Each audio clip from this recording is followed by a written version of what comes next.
All right, it is indeed a very, very good morning to you. Thank you so much for joining us. It is another Friday, the 24th of March, 2023.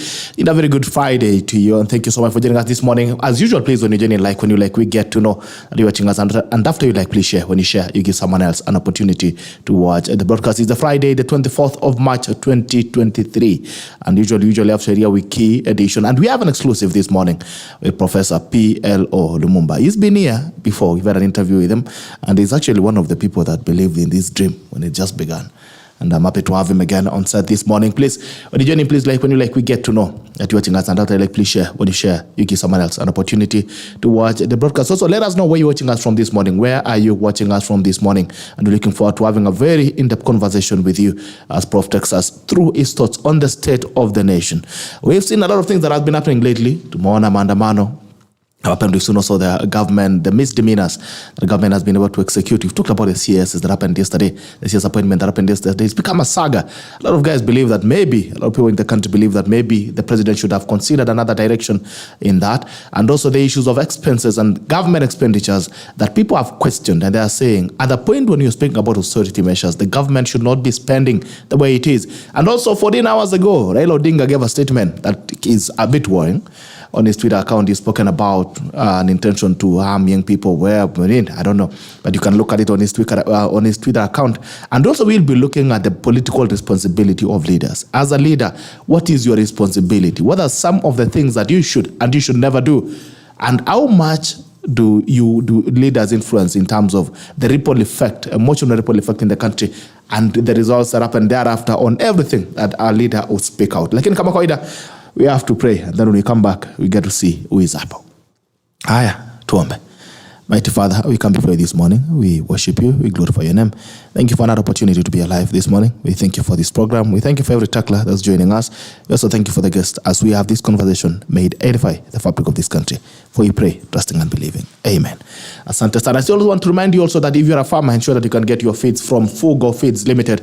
Kama wewe ni mkulima, hakikisha kwamba unapata chakula ya mifugo yako kutoka Fugo. Hakikisha ya kwamba unapata chakula yako kutoka Fugo. Nimesikia juzi watu walikuwa wanasema there are people who are selling counterfeit products. If you come across a counterfeit product of Fugo Feeds, tafadhali talk to us, or you can talk to Unga Farm Care East Africa Limited directly. Send us a picture of the product that you're talking about so that we're able to handle it at that level. But please make sure that you only buy from accredited distributors. If it's Agrofed, make sure that they're allowed to sell Fugo Feeds products, and ensure that you don't get any other feeds. This is what we tell you, why we tell you to get your feeds from Fugo. And one is that it's aflatoxin free. Most farmers who struggle with feed poisoning on their animals. Another thing would be the nutritional value and the combination thereof and the formula. We want to guarantee you that it's scientifically formulated to ensure that your animals get the best nutritional value from its feeds. Hakikisha kwamba unapata chakula mifugo yako kutoka Fugo Feeds. If you're doing dairy, get Fugo Dairy. If you're doing chicken, hakikisha kwamba unapata Fugo Layers ama Fugo Chicken Feeds. Hakikisha kama unafanya mambo ya ukulima ya samaki, pia kuna Fugo Tilapia. Kama unafanya mambo ya nguruwe, if you're doing pig rearing, make sure that you can get Fugo Pig from Fugo Feeds. Fugo, malezi bora, mapato zaidi. Fugo Feeds, malezi bora, mapato zaidi. Haya, let's see who is up this morning. Kim Willpower Nakuru tuned in. Thank you, Frederick Kanyo. Good morning. Tetakol, good morning to you. Nick Mususe, good morning. Asante, good to see you. Julius, good to see you this morning, and I hope you doing well as well this morning, and you've actually shared the broadcast. Karen Juguna, good morning. Tetakol family, good morning to you. Tuned in from Joska, good to see you. Asonga Julia Music, good morning. Waiting for Professor to formate wisdom. All right, Dominic Kanye, good morning. Good morning. Asonga J Music, tuned in from Mombasa. Miremi Omondi, amen, and good to see you. Every other person who have joined us this morning, please make sure that when you join in, we get to know that you're watching us. And after please share. When you share, you give someone else an opportunity to watch the broadcast. This is the Tackle, the Friday edition of the 24th, exclusive edition of the 24th of March 2023. And it begins right now. Good morning, Prof. Good morning, Bitok. How are you? Very fine. Good to see you. It's been a while. Thank you. It's been a while indeed. But the time is now to speak about our nation and to speak for our nation. Yes, I kindly request you to get closer to your mic, please, so that we can pick your song properly. Thank you. Thank you. All right. So what have you been up to? It's been a while. You've not spoken. Doing my things, practicing my law, traveling across the continent of Africa, urging people to embrace Pan-Africanism, urging fellow Africans to do that which is in the best interest of the continent of Africa and our people. And this is a crusade that we must be faithful to. Okay.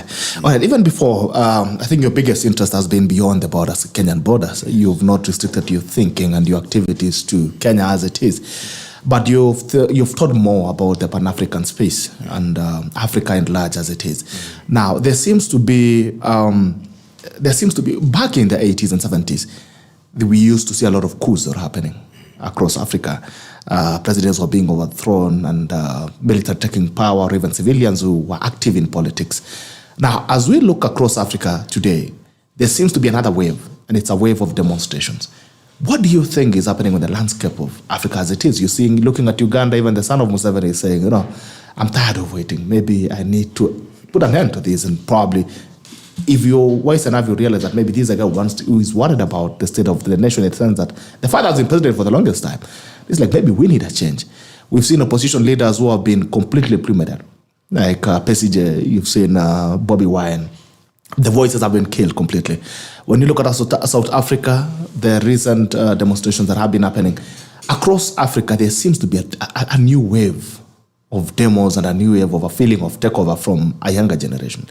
What do you think is going on in Africa? There is a crisis of governance in Africa, and this political governance and economic governance, and all these factors conjoined create an environment of dissatisfaction.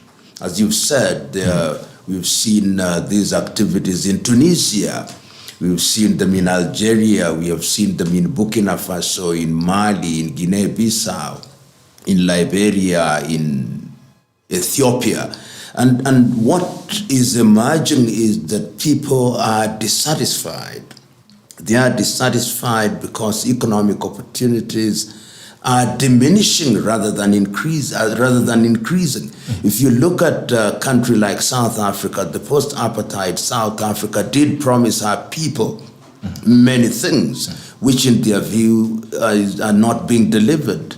If you look at Uganda, the same kind of situation, and indeed any African country, there is a sense in which the younger populations are becoming more and more disillusioned and dissatisfied.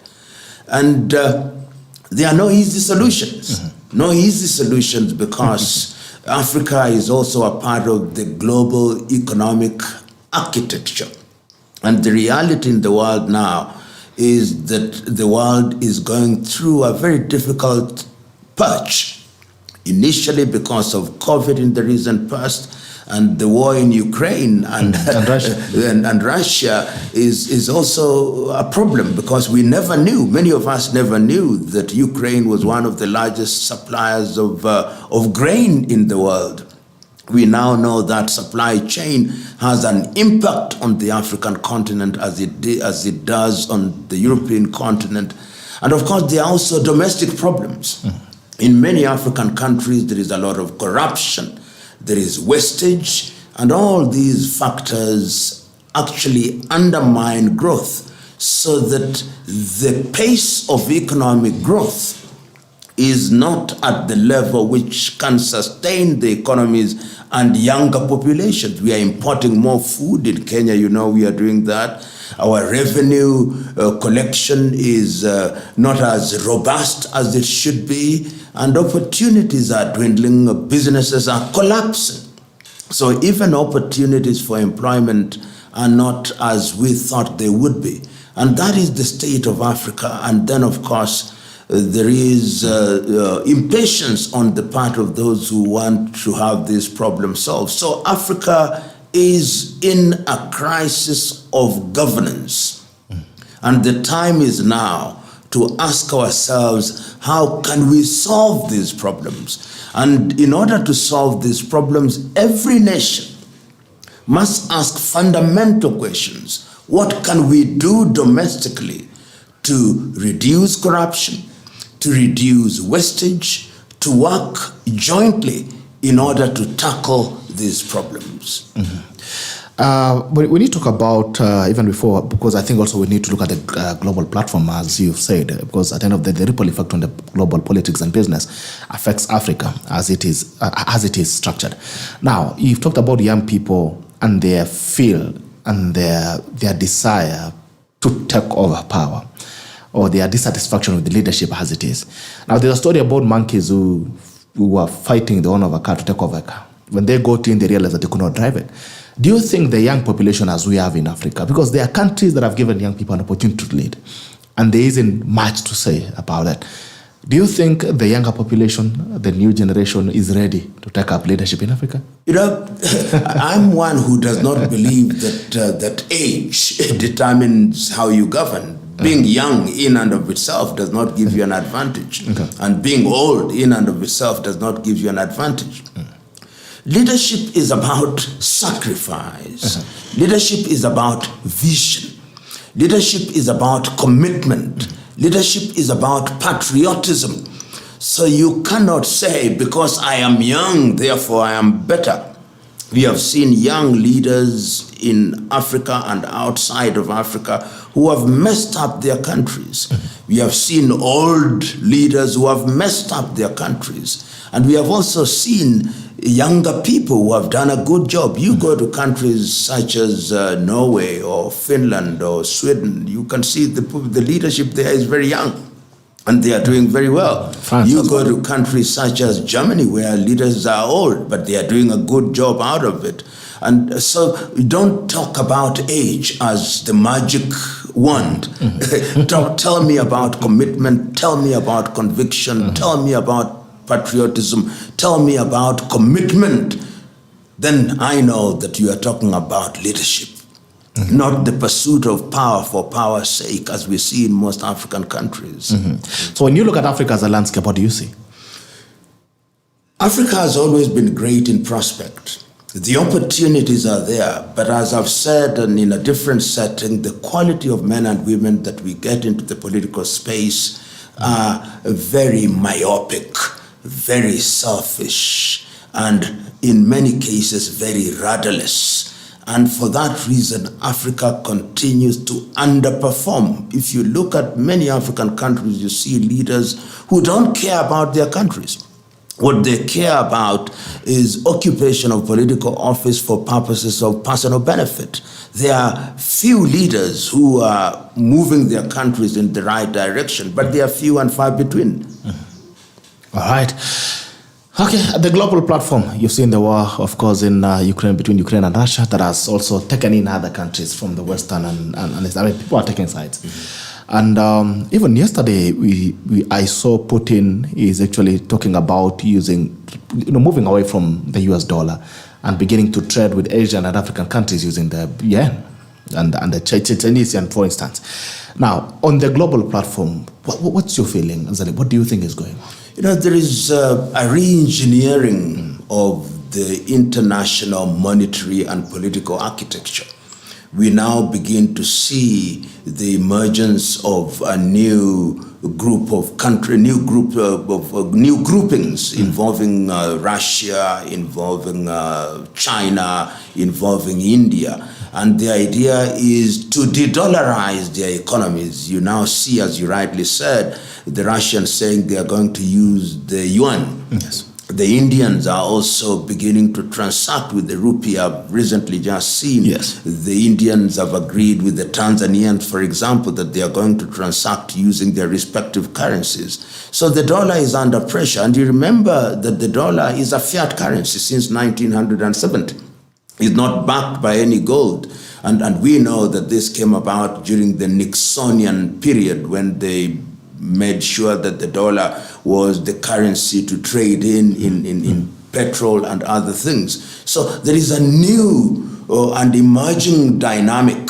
Unfortunately, Africa is once again not involved in it. Africa is involved in it as a consumer of all these things. One would have thought, for example, that Africa, under the aegis of the African Union, would put her act together so that she also begins to emerge as a world power. But once again, I see an Africa that is docile, an Africa that is dormant, an Africa that is not properly organized, an Africa divided, that is waiting for others to do things, an Africa that is divided. And that is her Achilles heel. And that is tragic. Once again, we will not be part of the party. Mm-hmm. We'll be on the menu.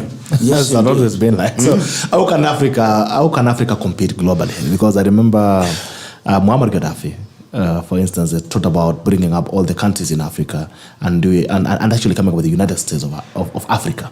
One currency, one military, one power, and all that. How can Africa compete? The question about African unity is not new. I mean, as early as 1961 in Casablanca, Morocco, Kwame Nkrumah had said that Africa can only compete if she is united, if she has one currency, if she has one central bank, if she has one foreign policy.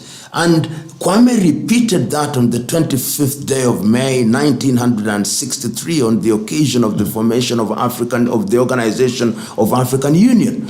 One would have thought that Africa would then move in that direction, but it did not. Once again in 2013, under the aegis of African Union, we came up with Africa Agenda 2063.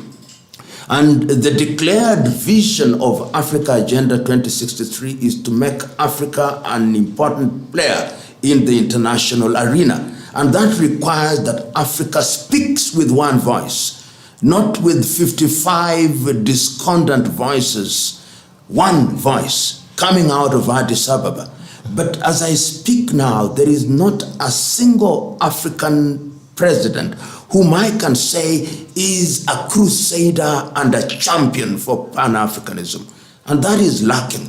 In the 60s, there was Kwame Nkrumah, there was Julius Kambarage Nyerere, there was Kaunda, there was Samora Moises Machel. But that crop of leaders is no longer with us. And the leaders that we have now become so inward-looking, and they are looking at their little economies, and Africa is the poorer for it. So the voices that are speaking for and about Africa do not have the political power, and therefore they can only go so far, which is our handicap as I speak to you this morning. All right. Now, coming back first, coming home, and that's where you are sitting. Yes. Just where you sit, and you feel the ecosystem of the nation as it is, from the economy, from the social structure, from nationalism, from the politics of, anything that brings up the fabric of nationhood, or bring up this country and builds it up as one kitenge. What's your feeling? What do you think is the state of the nation, in your own sincere opinion?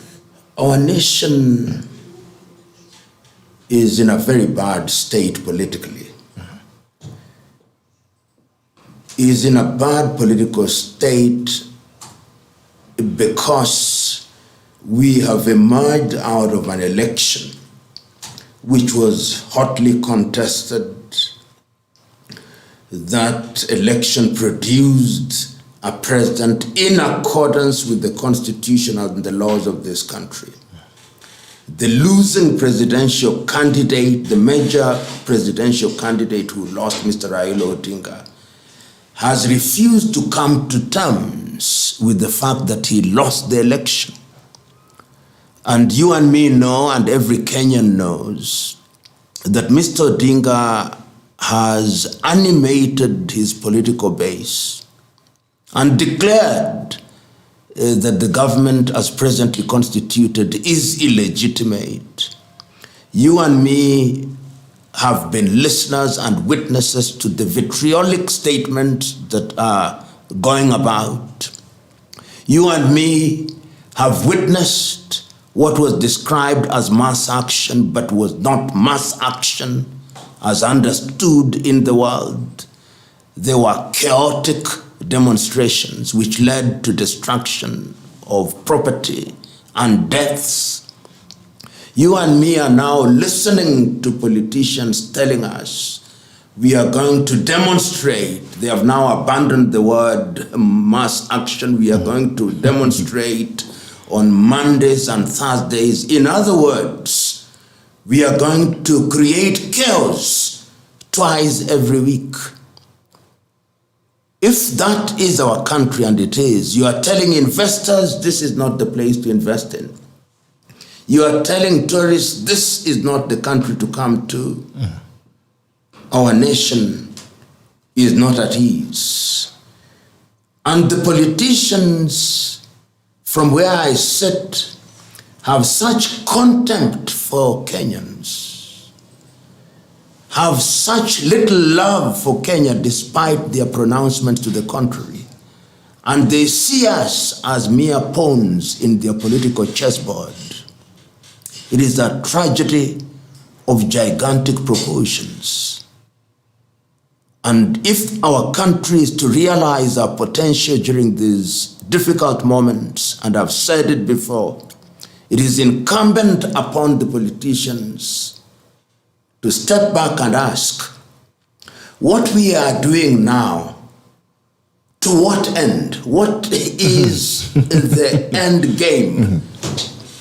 Should the pursuit of political power be so toxic? Should the pursuit of political office be a cutthroat competition where throats are actually cut? This is what we who think and believe in this country and believe that we love this country are telling the political class across the political divide. But unfortunately, why I say our nation is not at ease, despite the many voices of reason, the politicians then emerge at press conferences and dismiss those who are calling for peace and tell them, we will not listen to you. We'll do what we want to do and we don't care. It is what one would call Samson destroy himself and the Philistine syndrome. They say, if I can't be the president of the Republic of Kenya, that's what I hear Raila Odinga say. If I can't be the president of Kenya, then let Kenya burn. Is that fair? It cannot be fair. We, and I was there when we were making the Constitution of the Republic of Kenya in the early days, and Raila Odinga was there, chairman of the Parliamentary Commission at one time. President Ruto was there, chairman of the Parliamentary Commission at one time. And we chose that we are going to have a constitution which we will follow. Do we think that our constitution is perfect? No. Do we think that our institutions are perfect? No. Is any democratic dispensation perfect? No. But we have now created an environment where everybody thinks that they have their own set of laws. That is lawlessness. And what worries me again, my brother Bitok, is that we now have a group of Kenyans who think that they are above the law. And if in a country you have a people who think they are above the law, they think if you arrest me, my supporters will burn the country, then we are in a very bad space, because no matter how mighty you are, I remember Sir Thomas More in A Man for All Seasons, no matter how mighty you are no mightier than the law. Our country is not at ease. And this is the time when we should reflect. This is the time when leaders should reflect. In fact, I'm not very comfortable using the word leaders in reference to Kenyan politicians. Because leadership thinks differently. As one person once said, a politician thinks about the next elections. A leader thinks about the next generation. Wow. Okay. Now you've spoken about the maneuvers by Raila Odinga, the political maneuvers and the stance that he's taking. Also, the government, as it is, the government of President William Ruto and Rigathi Gachagua, they have also had their own headlining stance on this conversation that you're talking about negotiating for peace. And the last statement is from Rigathi Gachagua yesterday, where we were saying that he's talking to the clergy who convened the other time and spoke to both leadership and told them, you need to dialogue. And Rigathi Gachagua is saying that as a government, we have no time to dialogue with Raila Odinga. We have no time to sit down and speak, and we have no time to give an handshake. What is your thinking about the government position on dialogue? I mean, we are all Kenyans, our political affiliation notwithstanding. If a leader of the opposition and the opposition holds the view that there are issues that need to be discussed, it is incumbent upon that government to create an environment where discussions can be held. All nations thrive on dialogue. As a young person, I read Chinua Achebe's Things Fall Apart. And I remember one statement made in reference to the fictional location in that book, Umofia. Says, an Umofia man will never refuse a call. He can only refuse what is called for. So my view is, no leader in any country should ever be heard to say that we cannot sit down and talk. It is through talk that you build nations. If you want to grow the Kenyan economy, you need everybody on board. You need Raila Odinga on board. You need all his compatriots on board so that we discuss the state of the nation. We discuss the issues of security, the issues that will help us put Kenya together. This grandstanding doesn't help. And one of the things that I fault the government about is there are too many voices speaking at cross purposes. A government must have a coherent voice. A government must have clarity in the manner in which it pronounces itself to its people. And this is what I would urge, that if Mr. Odinga wants to discuss the state of the nation, wants to discuss the politics of the nation, then the president should create such an environment. It need not lead to what has now been described in Kenya as handshake. No, not at all. The opposition is constitutionally recognized as a component of our governance system. So if you are President William Ruto, because they are saying that if they accept to have a conversation with Raila Odinga, they'll be endorsing the misdemeanor of political blackmail and maneuvers that when you lose an election, then you can bulldoze the government into getting in. And we've seen this happen before from 2017, post-2017, we talked about the handshake that you're mentioning. If you're President William Ruto, because he has said clearly that I can engage only within the law. I don't know how far he goes with the law, in obeying the law. I cannot really credit that. But he has spoken and he has said at some point he came up with a law that he wanted to create the official office of opposition leader. And he's saying I can only deal with you within that spectrum of law. But Raila Odinga is saying he is supposed to be in State House. Last week, you remember on Monday, there was supposed to be a takeover, that we are marching into State House and taking over leadership. If you are President William Ruto, sir, what would you do? How would you engage? Let me, and I've said this before, this argument by Mr. Raila Odinga that he's going to take over and mount what is essentially a civilian coup is without basis. And actually, it's reasonable. Raila Odinga participated in an election. He went to the Supreme Court. The Supreme Court pronounced itself on the issue. End of matter. Kenya has a president who is recognized both domestically and internationally. Fact. If you deny it and you want to use extra constitutional ways to remove that president, you are committing the offense of treason. But if you accept that there is a president and you want to engage with your president should give you the opportunity to engage with him. We have seen recently in Tanzania, the president of Tanzania, Samia Suluhu Hassan, invited members of the opposition to the State House in Dodoma. And what did they discuss? The state of Tanzania.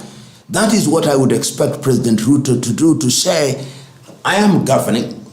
You, Mr. Odinga, have been in government over a long period. You've been in opposition. Let's work for the benefit of our country. That is what I expect.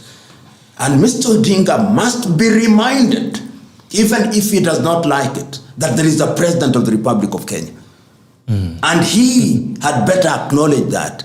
And that if he wants to take power outside of the constitution, he is breaking the laws of this country. And he knows. I'm quite certain that when Mr. Raila Odinga sits alone without his acolytes, he knows that that is a fact.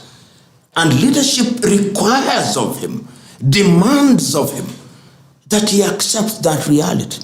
Leadership also requires and demands of President Ruto that he acknowledges that Raila is a citizen of the Republic of Kenya.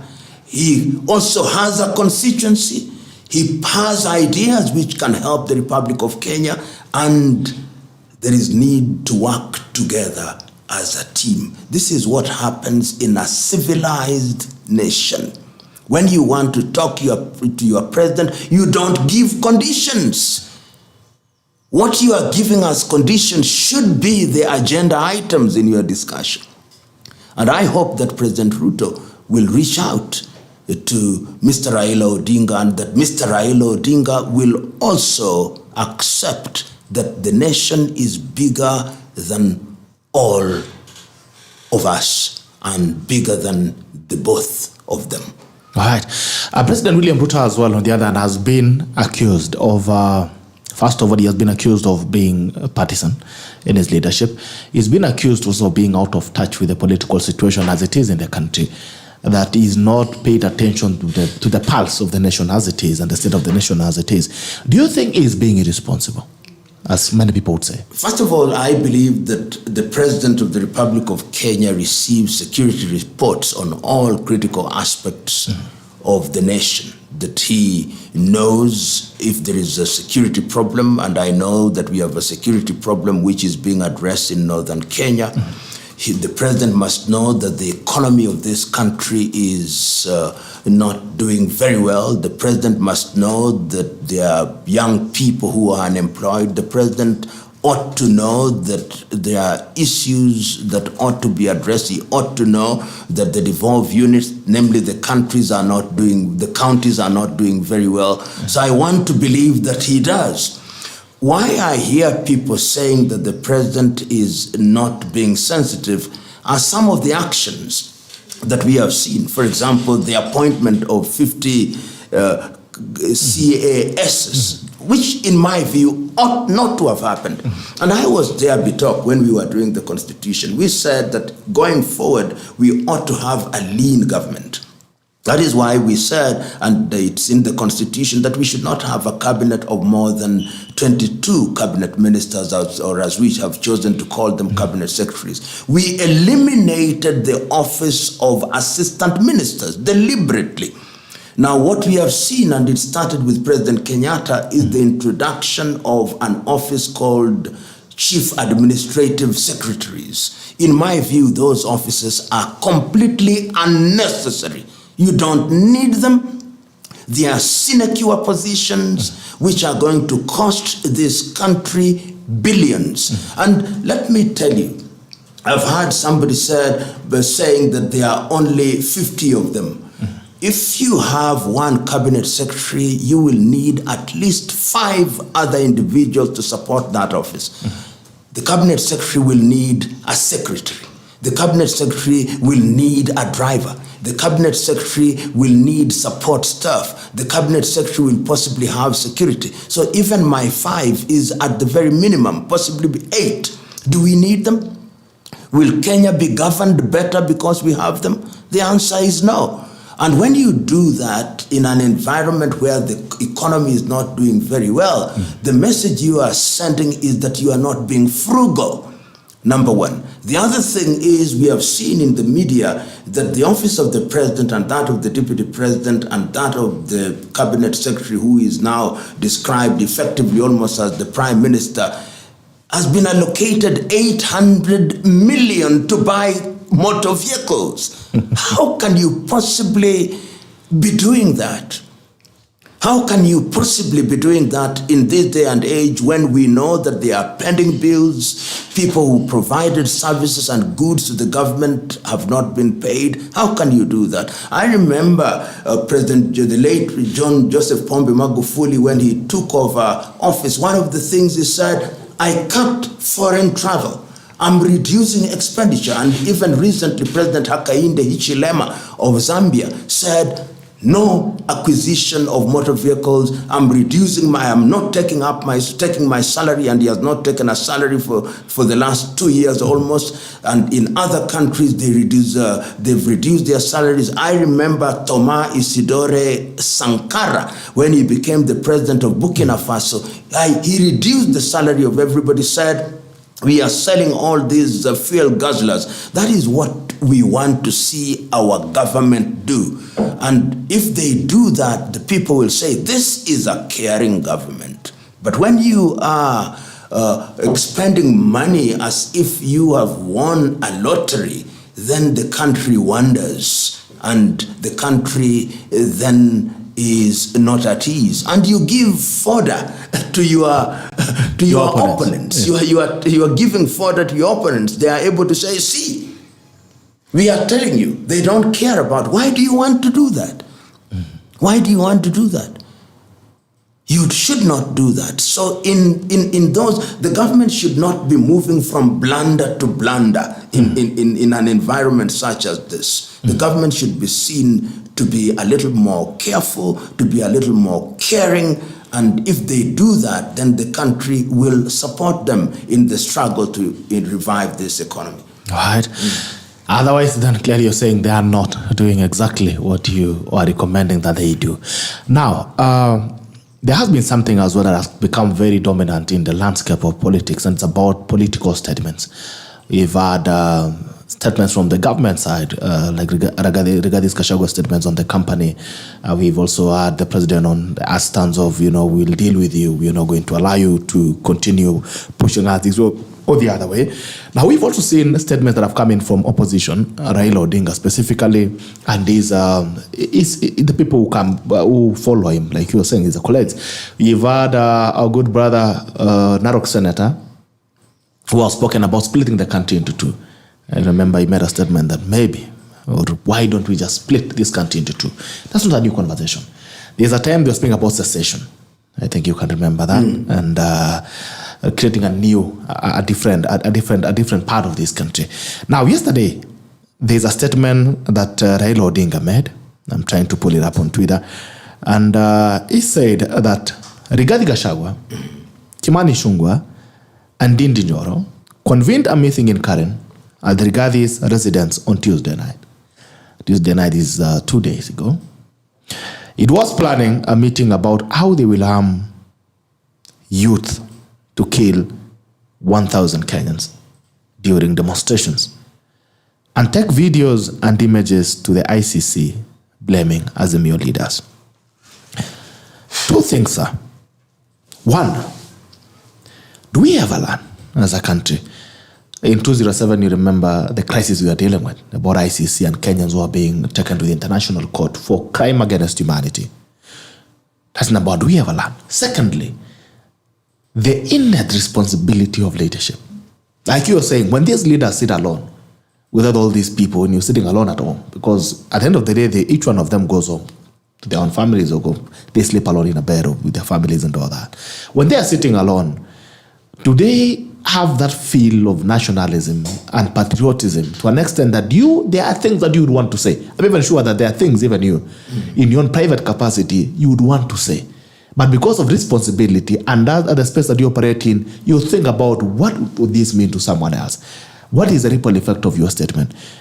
Responsibility of leadership as it is in this country. How would you rate it? What do you think about it? Do you think we're sensitive enough? Really, some of the statements that are made by the politicians, I don't want to call them leaders, because leadership is serious business. Leadership is serious business. I wonder sometimes when they are alone and watching and listening to themselves, to their statements, whether they are happy to listen to what they said. When you talk of cessation, When you talk of splitting the country into two, which two? Who has agreed about the boundaries of that country? Which communities have agreed that they are going to coalesce together? You know, those are very dangerous statements. You and me have been witnesses to how Yugoslavia broke into little ethnicities. If we start breaking Kenya into ethnicities, countries, and we say we are Pan-Africanists and we want to break Kenya up, is that not a recipe for disaster? Did we not see what happened in Nigeria during the Biafra War? Did we not see what happened in the Democratic Republic of Congo during the Katanga War? Did we not see what happened in Tigray in Ethiopia? Are we not witnessing what is happening in Somalia? Did we not see what happened in Sudan? Those kinds of statements are so irresponsible that it beggars belief that those who hold responsible positions of leadership can even dare utter them. And if what you've read is what Mr. Odinga said, it is the most unfortunate thing to say that. And if you have such information about senior politicians in your country, the deputy president of your country says he's organizing to kill. Do we remember what happened in Rwanda in 1994? Genocide. Do we think we are immune from that in this highly ethnicized country? These are the kind of statements that should not come from the mouth of a person who occupies a position of influence. And if you know that that is what is happening, how then can you create an environment where it could happen? Where you have demonstration. That is creating an environment where what you are threatening could actually happen. You actually go ahead with it. It is sad. It is dangerous. It is irresponsible. And it should not be the subject of a Twitter. If somebody has evidence that that kind of thing is being organized by no lesser person than the deputy president of a country, it must be reported to authorities. The evidence must be provided. It cannot be a casual tweet. Because if you kill 1,000 people, it would be the beginning of the death of millions in this country. That is where we are as a country.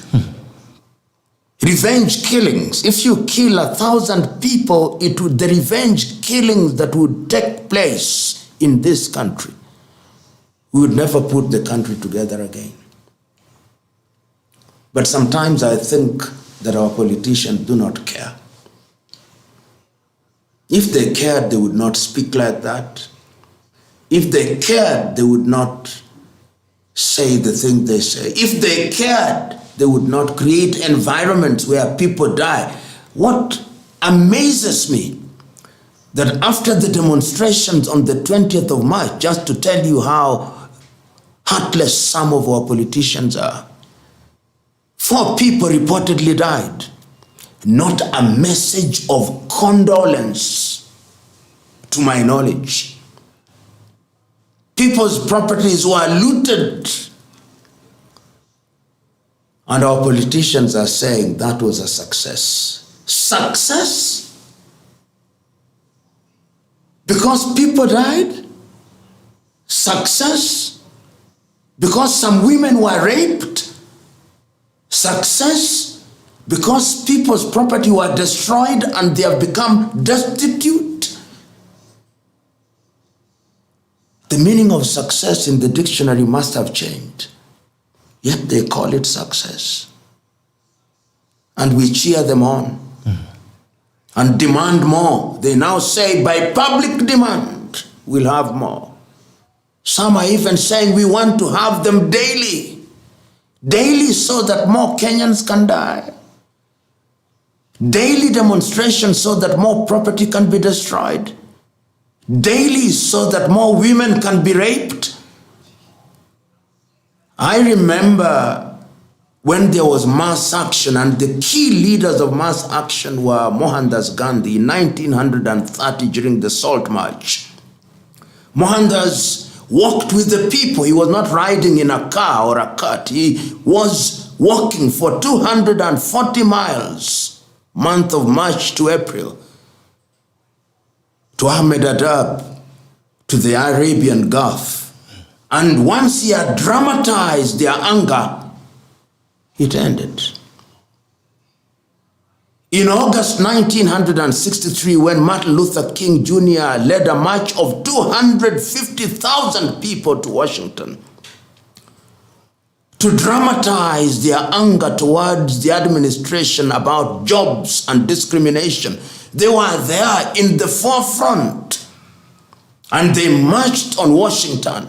And once they had dramatized it, they had spoken to the nation, and they went to engage through other media. What we are calling mass action is not mass action. It is economic sabotage. It has no other name, and it can only destroy our country further. Once you have sabotaged your country, once you have burnt your house, can you be called responsible? You cannot. And right now, people are in a state of fear.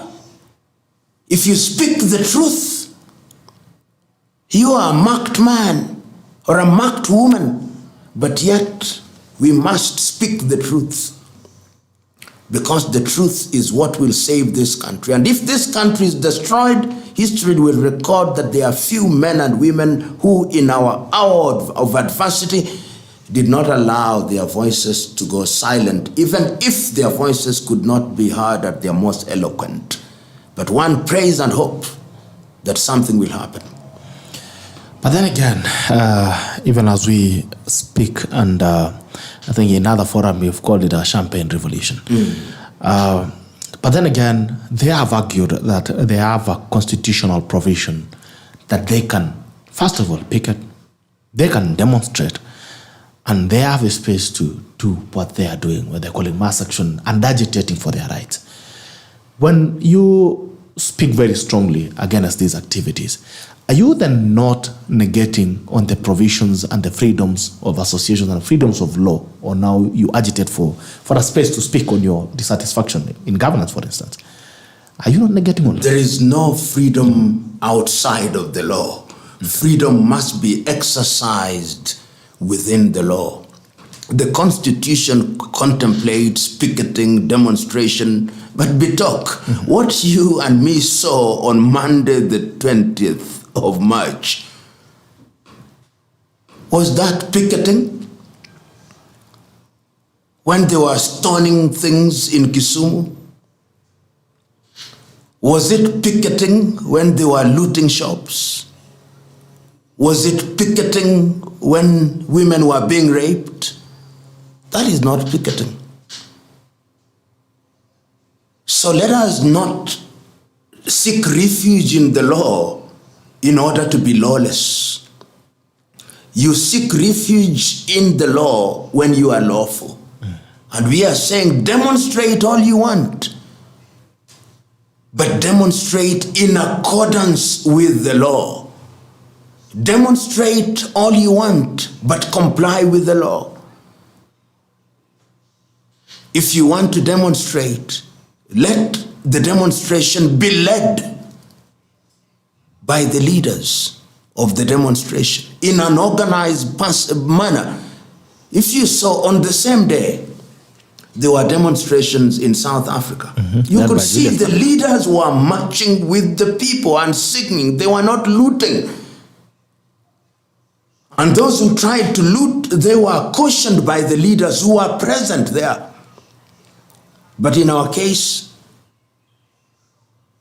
the mob started emerging in the morning. The leaders joined them 9 hours later when some looting had taken place, when terrible things had taken place.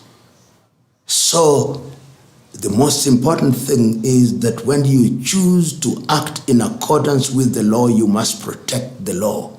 You must have marshals, you must train your people, you must restrain your people in order to operate within the law.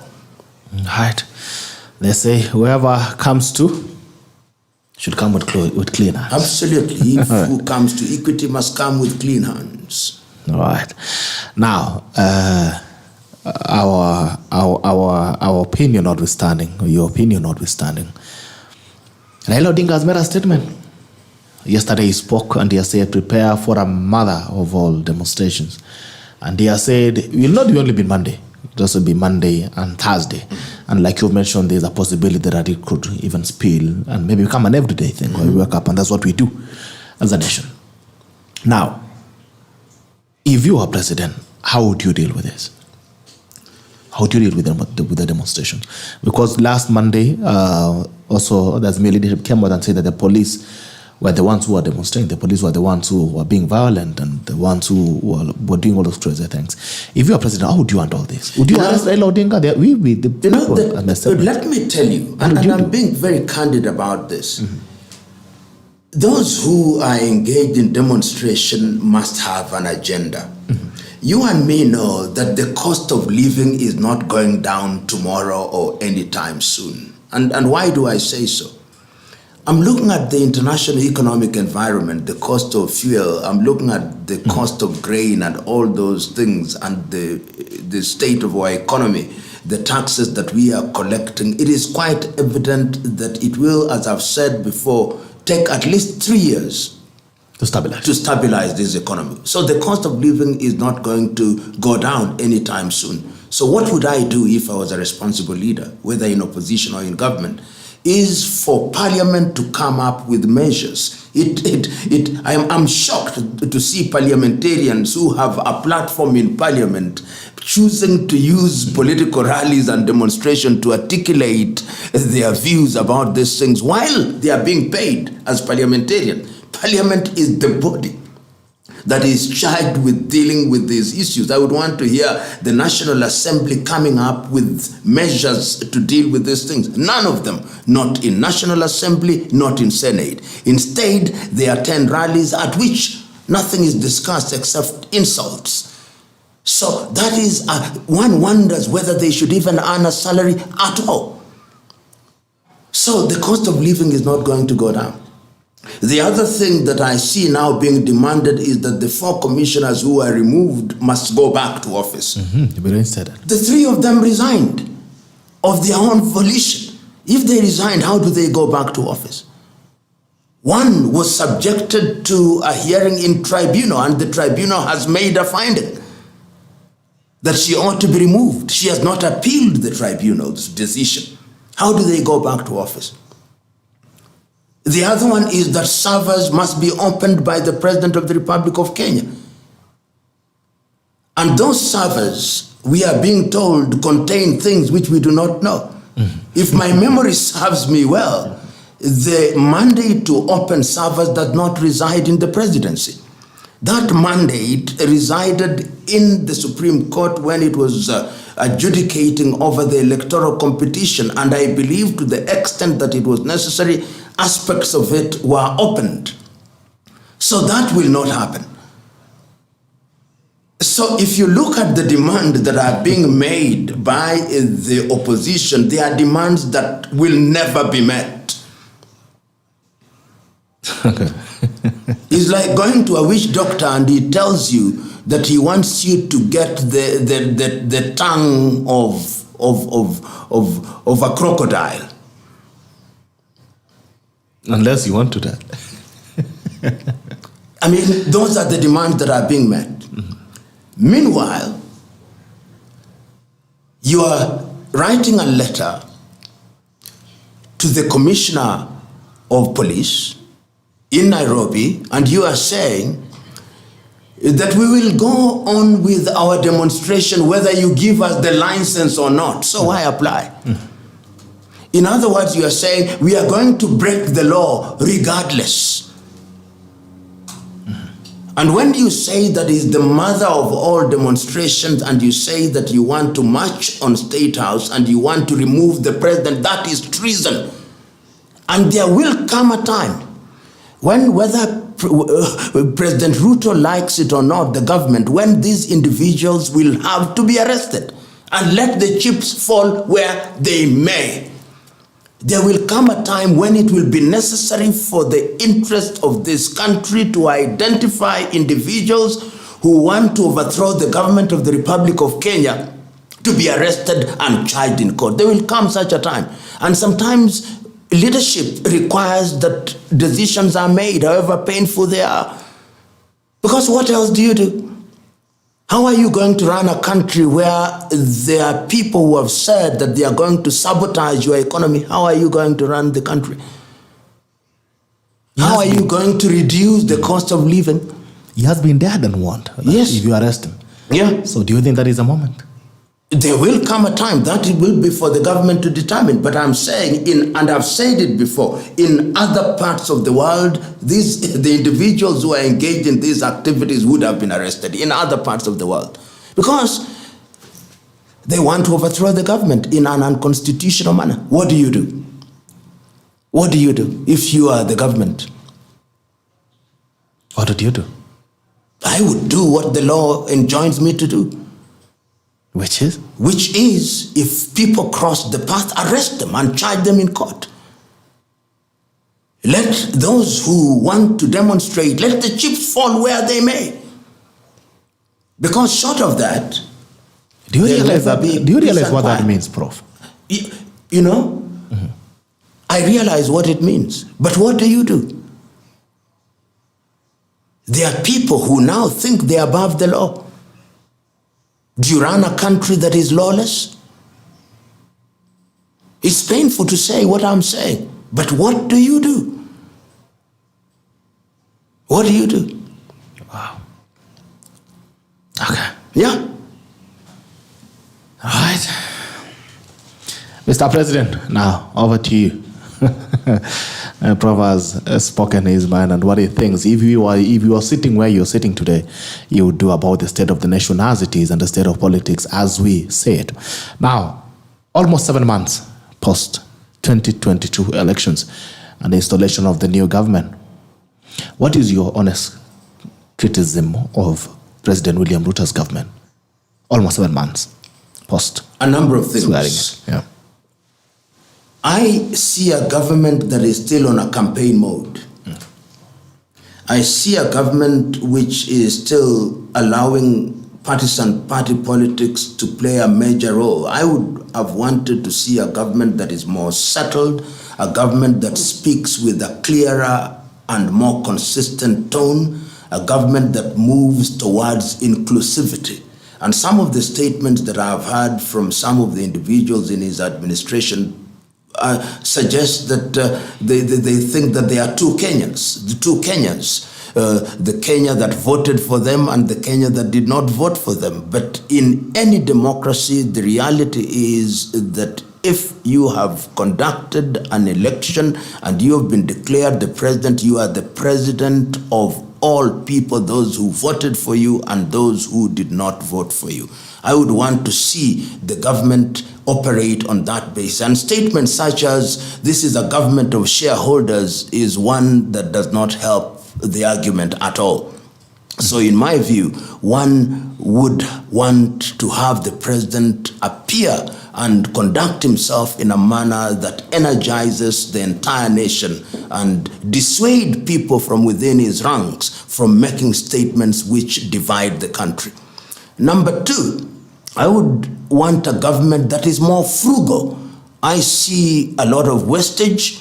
I see individuals, delegations that are going outside of the country, delegations that are very large delegations which really wastes our money as a country. My own view is that we should move away from such kind of expenditure. And I would want, therefore, a government that is caring. And that is what I don't see thus far. Okay. Yeah. 3. Or the only two? Yeah. The third thing, I want to see a government that is using institutions of governance a lot more effectively. I would want to see a government whose members are active in parliament. Look at the question of cost of living. I would have expected the government, the president through the parliament to have moved motions on how to deal with issues of cost of living so that his own members of parliament are seen to be active in that direction. I don't see that. And you are not going to solve these issues by issuing press statements, by appearing at Thanksgiving rallies and saying this is what ought to happen. What are your parliamentarians, what are your senators doing? Okay. These are the kind of things that I expect from the government. The government should now be settling properly and should be seen to be settling in a manner that gives confidence. And even in terms of creation and appointment of public officials, I would want to see a government that is seen to be taking on board people from across communities so that you are not accused of being nepotistic or being ethnic in your appointments. These are little things. In multi-ethnic societies such as ours, appearances are very important. And I'm sure you can do this by having people in government who represent what in Nigeria is called the federal character and what in Kenya we call the national face. That is very important. Right. You've always looked at the three statements that you've rightly elucidated. They are the things that the government or President William Ruto has done wrong. Are there some of the wins that you think he has had in his 7 months? What are some of the wins that you would put on him? I think that there are a few things that have happened which are useful. I think in terms of in the international arena, there has been an attempt to re-engage and to open up certain critical spaces to allow Kenyans to participate. For example, the visa requirements in some of the countries with which we trade, like South Africa. I think that international engagement has been very useful. I think that there are areas where the government is beginning to look at the issues that affect communities, such as the housing sector. That I think is important. I think that there have been attempts to create an environment where the farming community is helped to grow food in order to liberate us from importing food. These are some measures that have been taken, but as to whether they have been successful, these are early days yet. But I believe that movement in that direction is something that is useful. So I think that those are the few things that have been done which ought to be stepped up going forward. All right.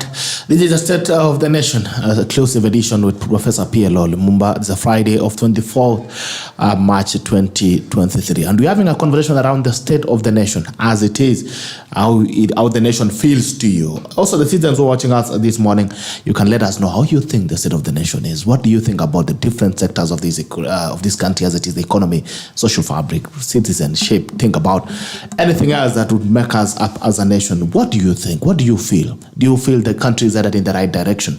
What are some of the things that you would point out and say you wish could be better in terms of the administration? When it comes to the opposition and the leadership which is in office, what are some of the things that you think they could do right? What are some things that you think they are doing wrong?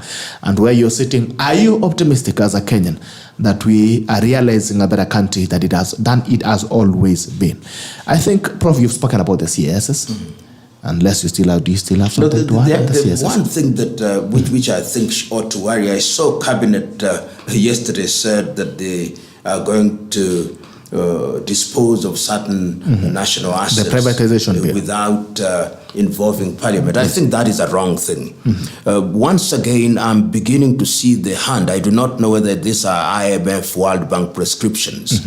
But I remember in the 1980s, under the structural adjustment programs, we ended up selling some of our strategic assets. I hold the view that if we as a country are of the considered view that certain assets must be sold for whatever reason, those decisions must have the endorsement of the people of Kenya through their parliamentarians. And Parliament should look at them and determine whether it is in the best interests of the country. It cannot be left to a cabinet of 22 determine, and then you allow bureaucrats to go and sell strategic national assets. And I think that is the kind of bill that I look forward to being defeated in Parliament. It should not be allowed to pass. There is no country that allows its assets to be sold essentially by executive fiat without involving the people's representatives. It's wrong. What controls do we have? How do we know that the individuals the people who are selling them are not the same ones who are buying them? Who are we selling to? Why can't we run them properly? Don't we have individuals in this country that can run some of these strategic things? Can't we have a component of private involvement without selling them, so that what we do is to reduce public investment and allow private sector involvement in a manner that will create private sector discipline but don't sell the assets? Why do we want to sell them? There are people who can run those assets. If we are selling them, we are saying, in fact, that they can be successful. Our problem is that of management. Why don't we get those managers ourselves? I am not persuaded that that is the right route to take. And I think that the cabinet made a wrong decision, and I hope that Parliament will defeat that bill. So you feel there should be more checkmates? Absolutely. Along the process? Yeah, no matter how long it takes. Why are we in a hurry? Why are we in a hurry to sell them? There's no emergency. Yeah, the country called Kenya is not being wound up. Yeah. But also in the defense of cabinet, I mean, we've seen most of these parastatals. They are generally and majorly defunct. Like, they are not working. If you look at government parastatals, point a finger at one that is actually functioning properly. You cannot find it. And they are saying that one of the procedures that have been stifling the process of ensuring that these parastatals are running well has been the process of privatizing and getting people to run these institutions. Is that not a good argument? What I'm saying, you do what you want to do, but involve my representatives. I'm saying you are not we elected involve these individuals. Involve me. Okay. I'm a Kenyan. I have a strategic interest in those institutions. I want to hear it being debated that Chemelil ought to be sold, that Development Bank ought to be sold, that Consolidated Bank ought to be sold, and I want to see that robust debate. And I want public participation, meaningful public participation through parliamentary committees, so that I am convinced that the decision was arrived at in a proper manner. That is what I'm saying. That's what you're asking for. And on that note, as even before your saliva dries on that issue, there's a story about Telecom Kenya and Elias and a company called Jamhuri Holdings. I don't know if you heard that narrative. So apparently, if you can remember, Telecom at first has been sold off to a private company. So towards the last general elections, 2022 general elections, the government of Kenya decides to buy back Telecom Kenya. So they sit somewhere, they negotiate. I don't know, we were negotiating, and they're like, okay, fine. We are settling at 6.5 billion Kenya shillings. So the money is paid, and on principle, Telecom Kenya is bought back in the government holding.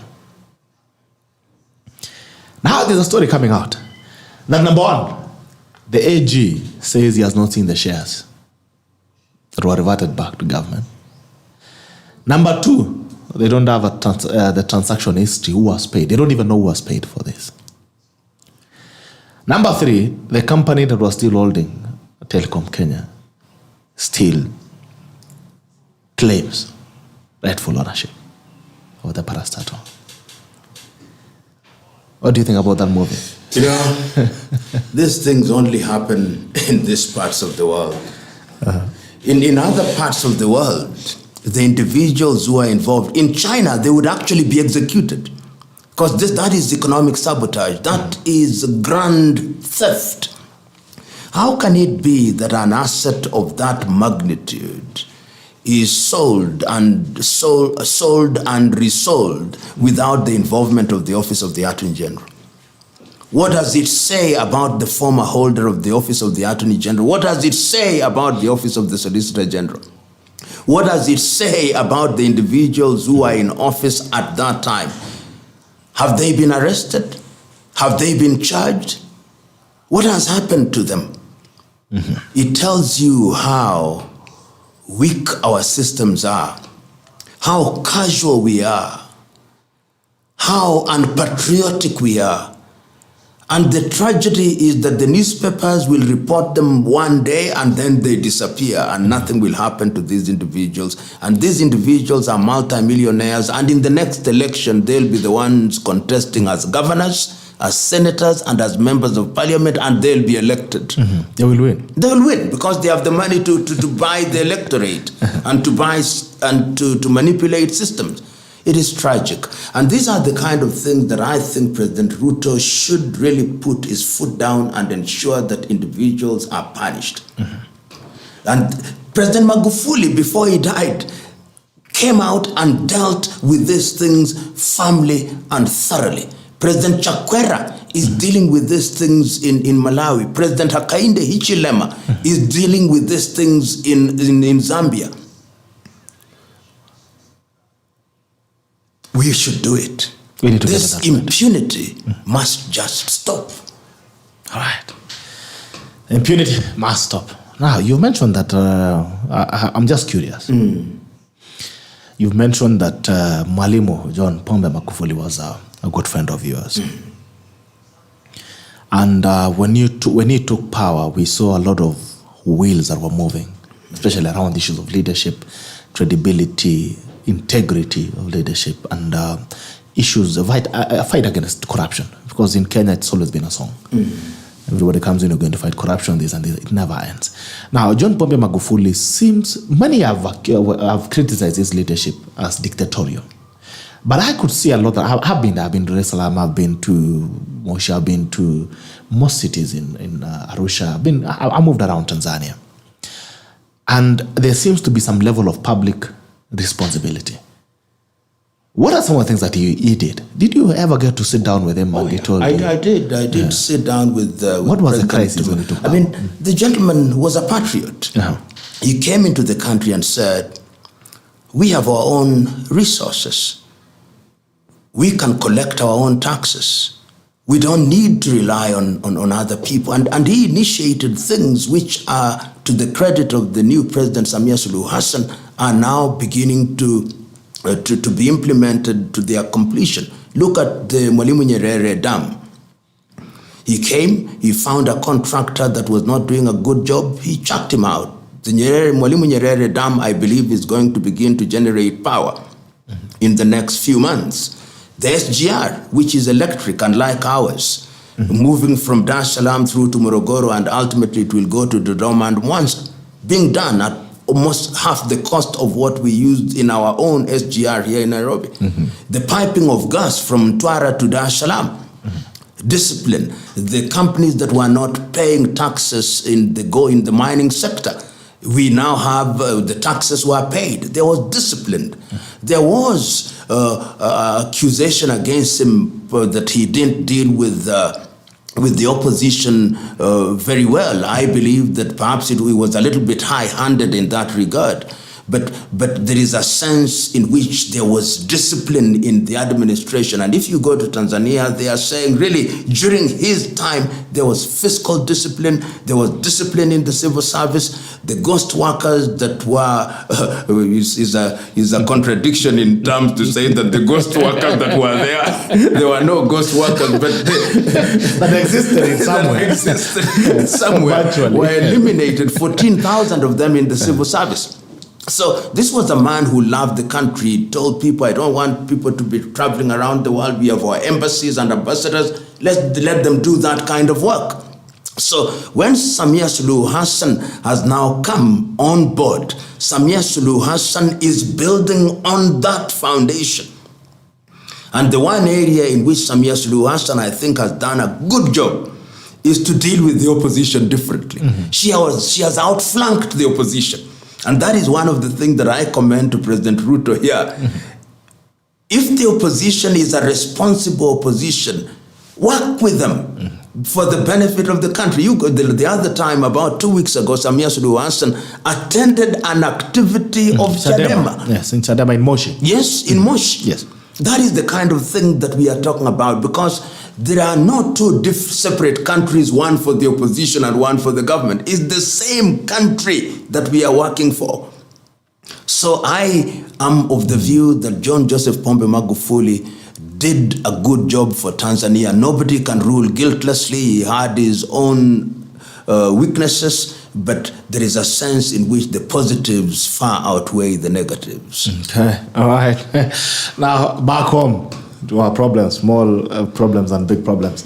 Now, there's a conversation that has a timing that comes up after every certain time. Every 5 years, we talk about IEBC. Somehow, it disappears for 4 or 5 years, then comes back again.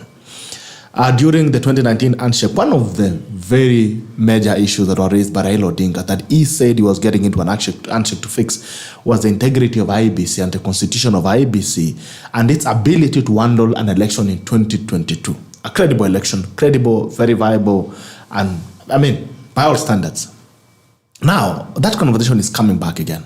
So those 4 years passed, we had an election. Nobody seemed to have had a problem with IEBC as it was at that point, the constitution and how it was functioning.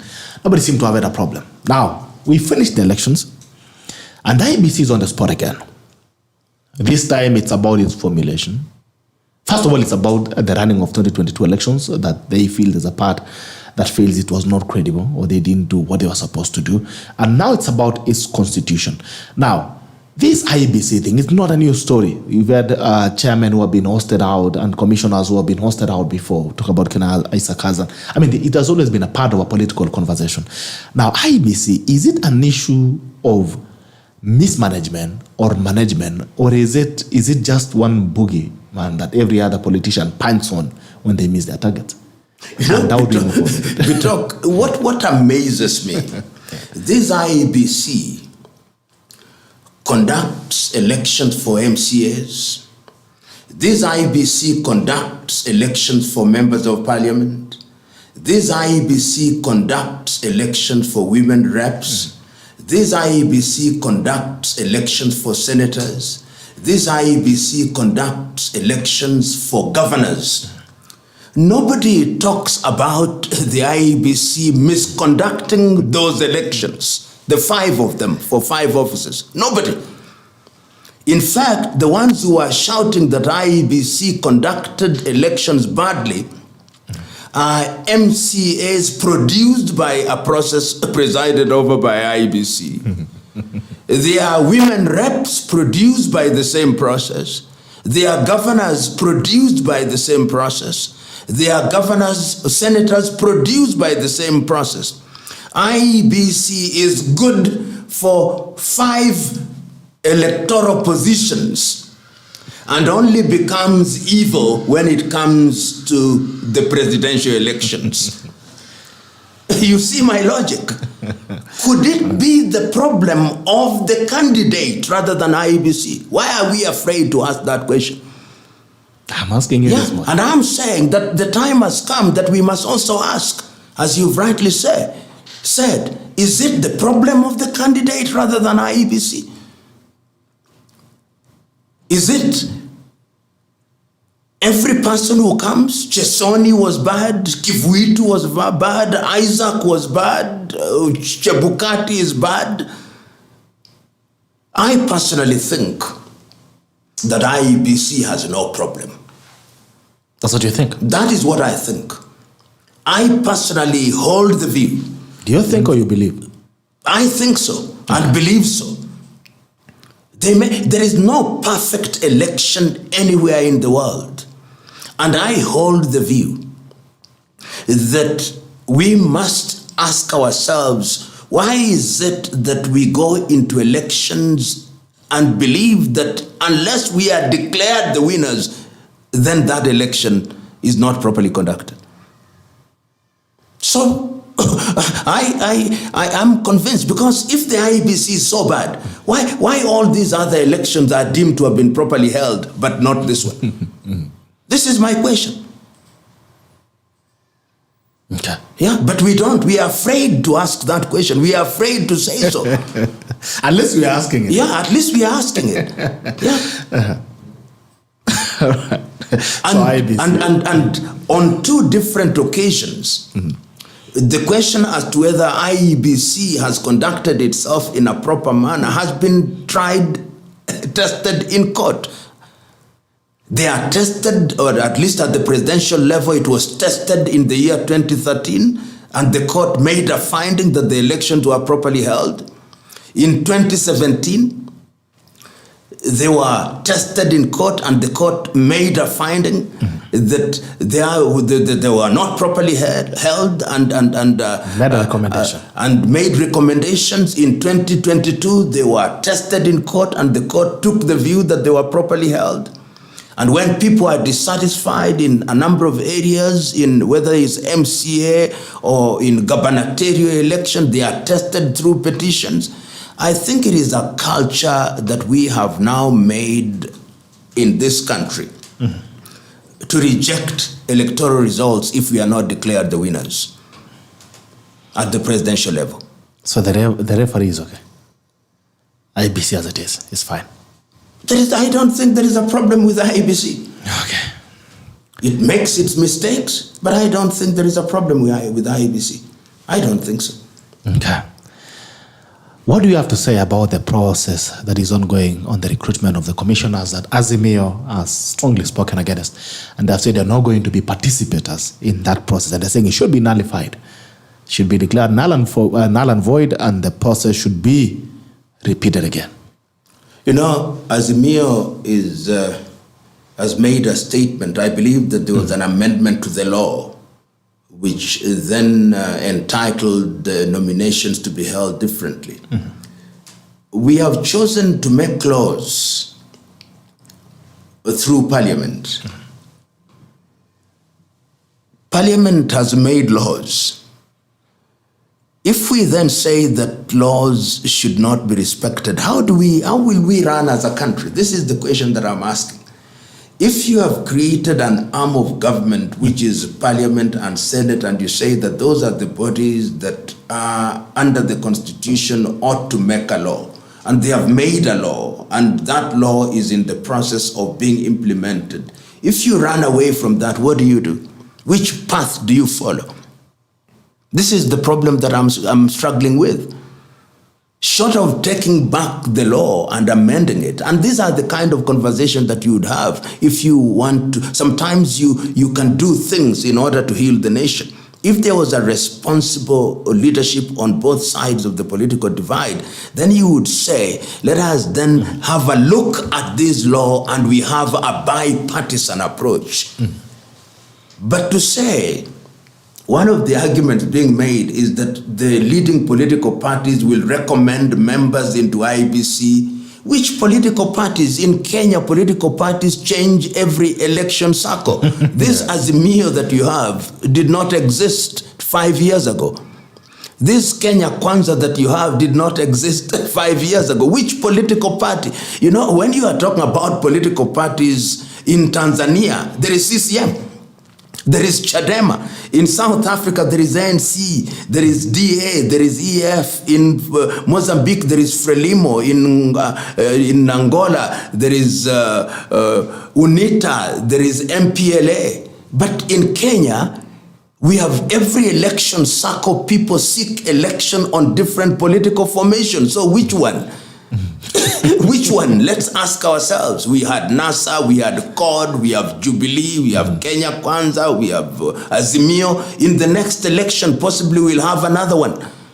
So first of all, we must have discipline within our political environment before we even talk about political parties. And I can assure you, in the next election, there'll be other formations, and what you now hear as Azimio and Kenya Kwanza will possibly disappear. The only people who will be remaining will be the individuals. It's the individuals. That is what will remain. So I hold the view that there are many conversations that we can hold. If it is necessary to amend the Constitution of Kenya in order to stabilize our country, I'm all for it. But for how long will we keep on amending the constitution in order to address what are fundamentally personal interests? For how long? For how long? Rather than the interests of the nation. This is my worry. And as I've said before, political bad manners will never be cured through constitutional and legal amendments. We must just drop our bad manners as the political class. The law cannot cure bad manners. Oh, bad manners cannot be cured by the law. Okay, all right. If you are to give the IEBC selection panel process an L check, yes, what would you give it out of 10? The selection panel as it is? The process as it is. As it's going on. I think that the process as it's going on will have its own problems. Simply because you now have individuals who sat in parliament and participated in the passing of the law saying that we are not going to associate with them. And I think what my friend Okiya Omtata has done by going to court, that is the way you do things. In an orderly society, if you have a problem with the process, you don't demonstrate unless it is absolutely necessary. You go to court, you use available avenues. And I hope that, well, the matter is now sub judice. I hope that the court will look at it and satisfy itself as to whether the law is being followed. But what stops Kenyans who want to be chairman or members of the IEBC from applying, whether they are Azimio or Jubilee? What stops them? So because we are now getting into a position which is very sad, that we have lost faith in ourselves, but that in future we will have to ask the African Union or the UN to conduct elections on our behalf. This is the rate at which we outsource. We'll outsource because we have no faith in our elections. We can't print our own ballots. We don't believe in our own sons and daughters to conduct elections. Are we now going to tell AU every 5 years we are incapable of running elections? We are incapable of conducting our affairs. Go and come and do it for us. Is that not a failed state when you do that? Good question. Yeah. Now, this process as it is, the president has made himself very clear that he's not pausing, he's not stopping, he's not resting on the process on IEBC. But the process will continue because it's a legal process. That's what he has said. And it's not my job, it's not my business. The law stipulates very clearly how the selection panel should operate and how the IEBC should be constituted. On the other hand, Raila Odinga as well is not dropping his balls. He has said very clearly that he's not going to be part of it.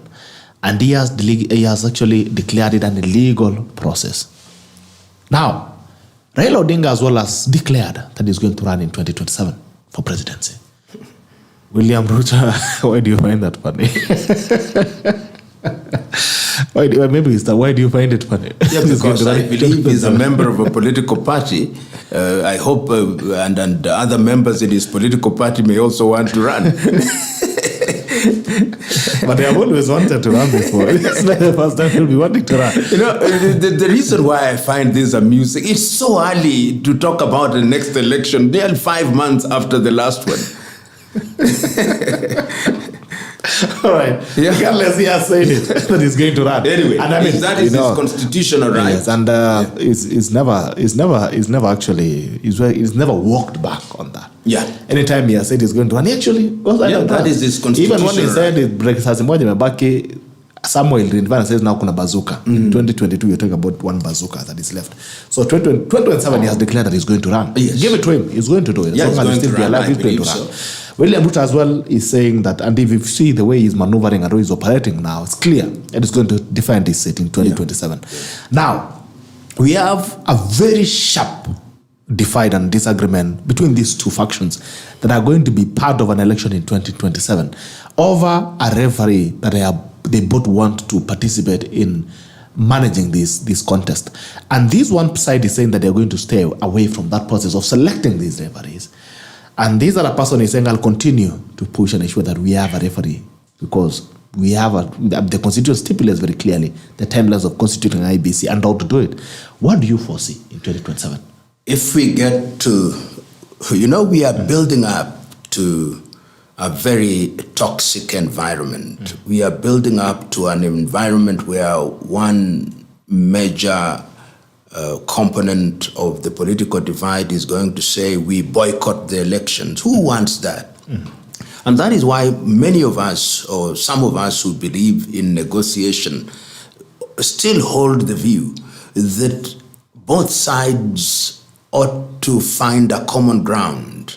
And a common ground is a ground which will allow for the passage of a law which is acceptable to the critical mass. So the argument by President Ruto that the process is legal, that is correct. The process is legal because the law enacted by Parliament is that which is being implemented. The argument by Raila Odinga that the process is illegal is without merit, because what legality and what is right are not necessarily the same thing. But that notwithstanding, one is saying, do we have to do that? Is it not possible sometimes that while something is legal, for the greater good, we negotiate and to make it even better for purposes of national cohesion? And these are the kind of conversation that I believe, if they listen to the voices that are coming out, whether it's of clergymen, whether it's of trade unionists and individuals, these are the things that we could come up and say, well, although this is legal, we think it can be improved. We think it can be done in a manner that satisfies everybody else or a critical mass of us. These are the things that should be on the table. When we talk about negotiation, we are not talking about handshakes a la Uhuru Kenyatta and Raila Odinga. We are talking about dealing with the things that would put the nation at ease. And I'm one who would be open to reopening some of these things for purposes of the long-term interest and stability of the nation. Yeah. So you see a stalemate in 2027? Yes, of course, definitely. If the same prayers are there, if the same attitude that we see is the attitude that is going to take root, then there will be a stalemate. All right. Yeah. Now, they are what we call independent spaces and institutions. One of them would be media. One of them, of course, would be government agencies that are supposed to be independent. But I want to bring it back to, let's talk about media as an independent arm of the society, not government, society. Now, we have seen a threat to the freedom of press. I'm sure you saw the letter by CAK to the 6 media stations that are being accused of doing irresponsible journalism, especially over the demonstration that happened on Monday. And they're being told that if you cannot adhere to 1 to 3 stipulated rules and regulations, you're going to have your licenses withdrawn. That's on the part of government. On the part of opposition, Raila Odinga came out and told their supporters to boycott an outlet, a media outlet, that they disagree with the reporting they're giving. And the reason why actually that boycott was called is because of a report that that media house did on what the aftermath of demonstrations that happened on Monday. And some of them was about the people who died, about the police vehicles which were destroyed, I think around 10 police vehicles which were destroyed, and it's about the people who were arrested, I think around 250 people were arrested, and Raila Odinga came out and said, we are actually boycotting this media house. Do you think there is a threat to the freedom of press? Let me tell you, on the 21st of June, the year 2021, I wrote to all media houses, their chief executives, and I think all of them did reply, and I even did have a meeting with the senior management of the Radio Africa, who invited me to their offices.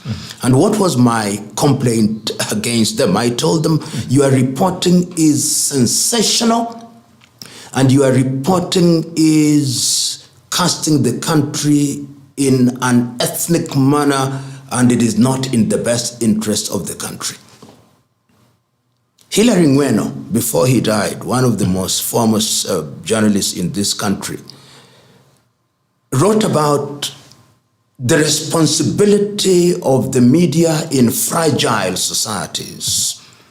The media has a responsibility in fragile societies. When we talk about independence of the media, it doesn't take away responsibility. Okay. So freedom is within the law. And I watched one, I seldom watch television, but I watched the proceedings on 20th. One media house was actually playing what can be characterized as war songs in favor of the demonstrations. I won't mention it. War songs encouraging the thing.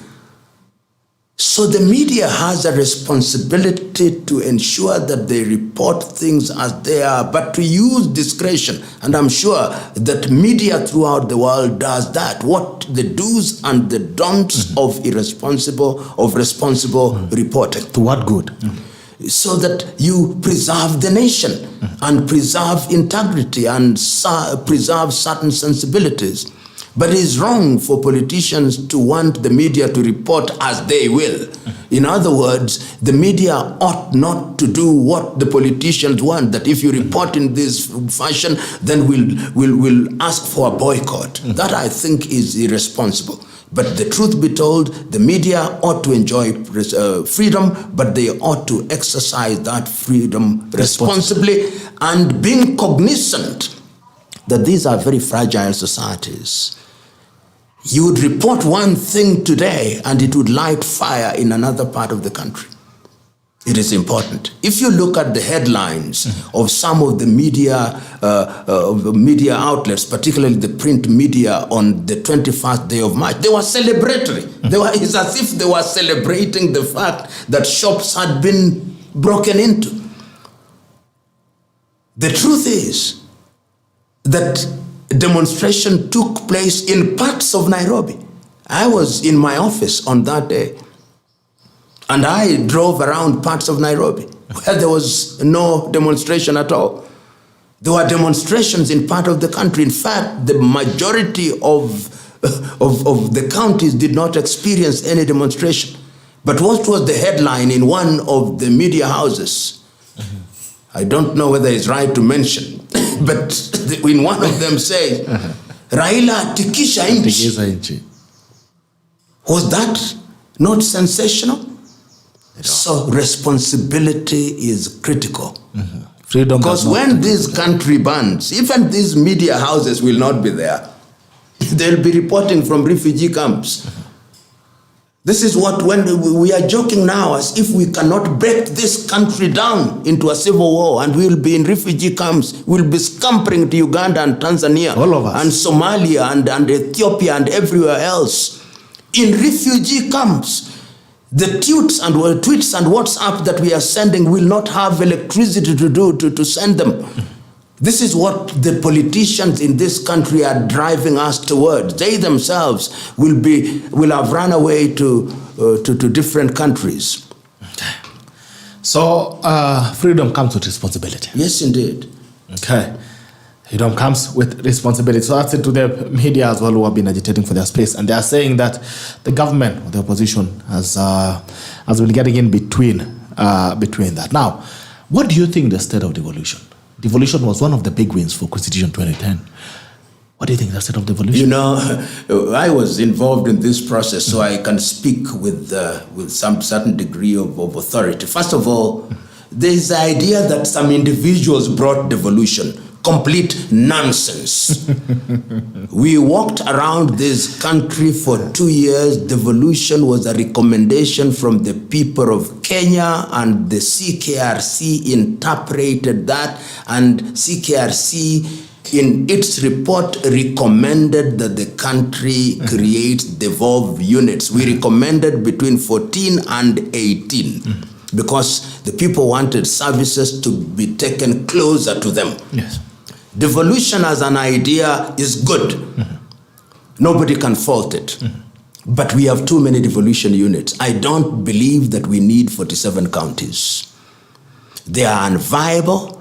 You are saying you're part of this process? Yeah, I was a part of the process, but remember that our process that at the Bomas was defeated.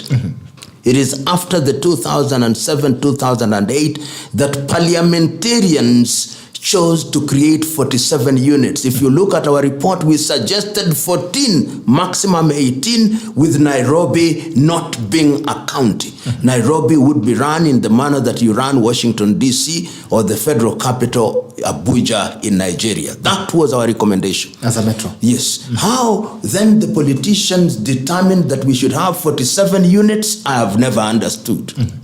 And as I speak to you now, all the 47 units are insolvent. All the 47 units cannot raise enough revenue to pay salaries or to engage in development services. All of them suffer from what I call the Nairobi fixation. They are waiting for money from central government.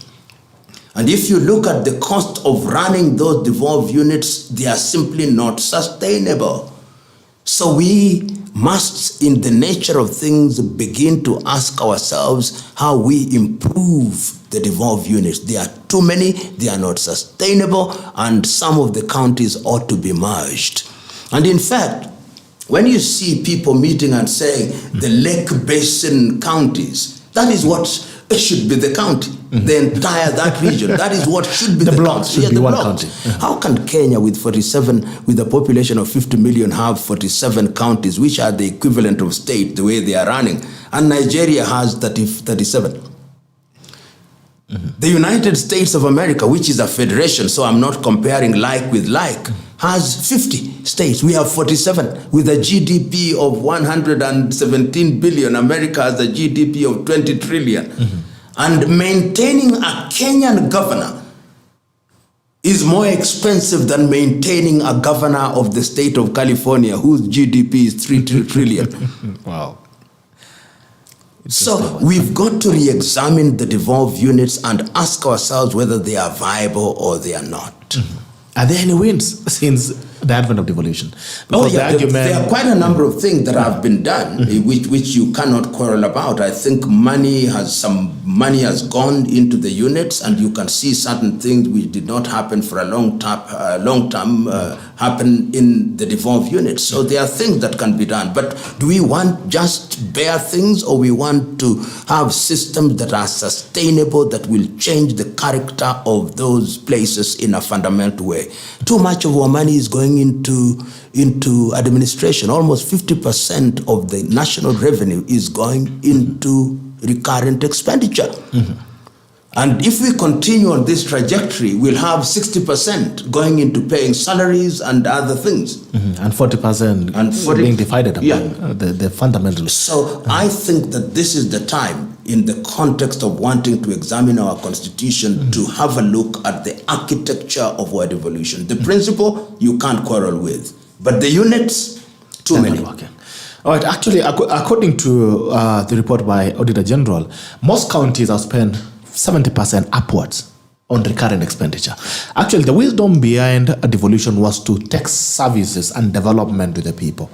Now, when you hear a report saying that 70% plus percentage of expenditures has gone into mandazi, salaries, maintenance of vehicles, I mean recurrent expenditures, and not to the key reason why these units were developed, then I think we should be worried. Now, do you think the national government is committed to empowering devolution? Now, as you're speaking on the dailies, there is a crisis of a delayed disbursement of funds, which is not new. Ever since the advent of devolution, that has always been the cry from the governors.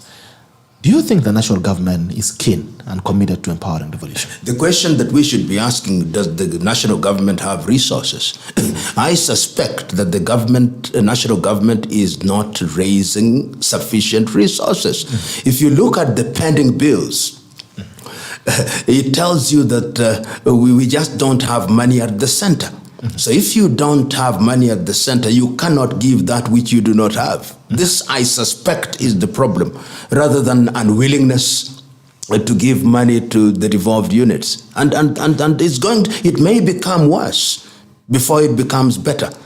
The more our tax collection reduces, the more difficult it is going to be to have money to take to the devolved units.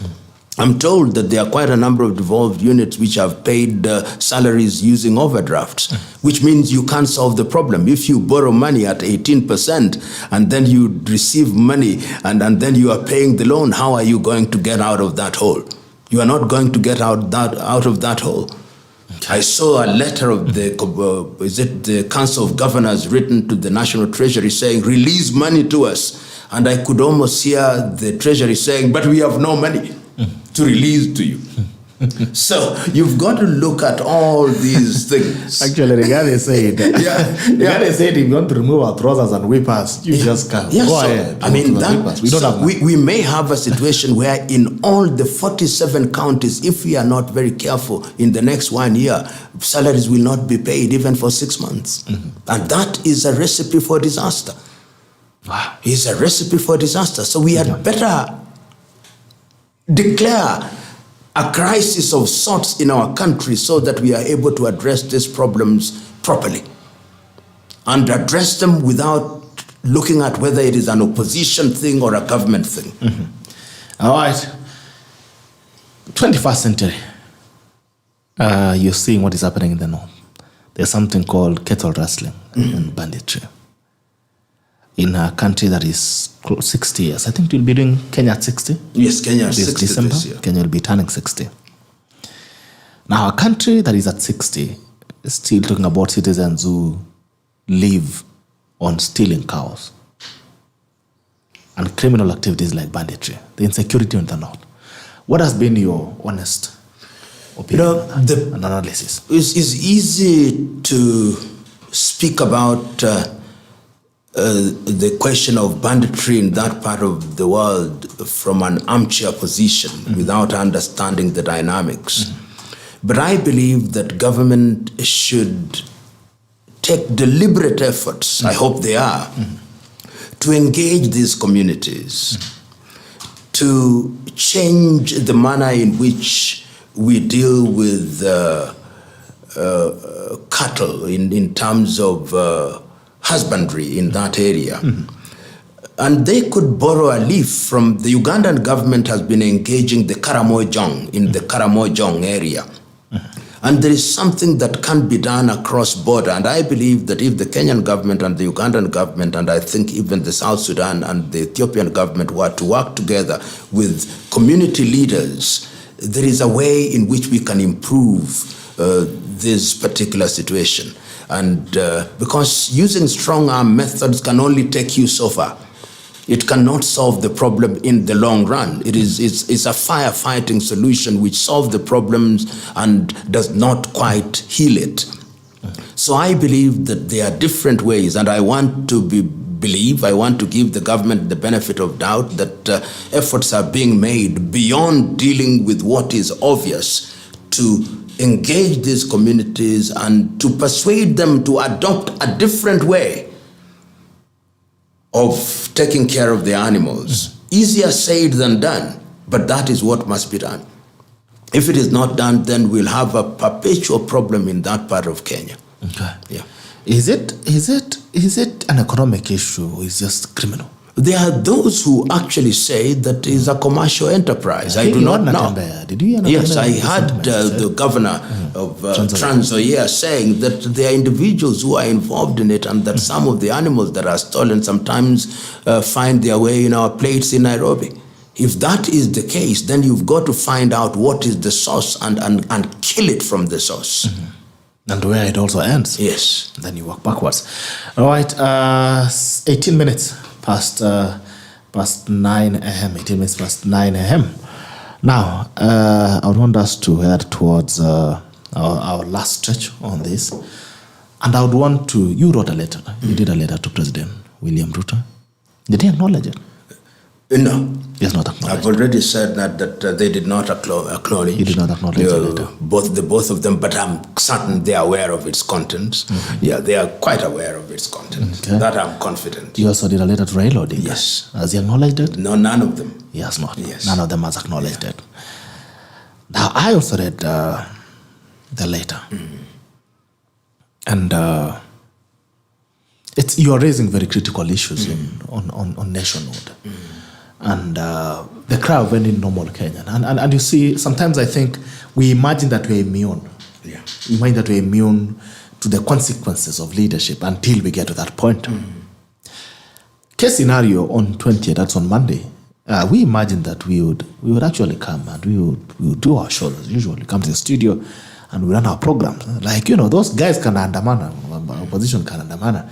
But then again, we got here and we realized that the guests cannot get here because it's chaotic in town. And they're saying, you cannot manage to come. We would like to come, but we cannot come. So that day we did not work.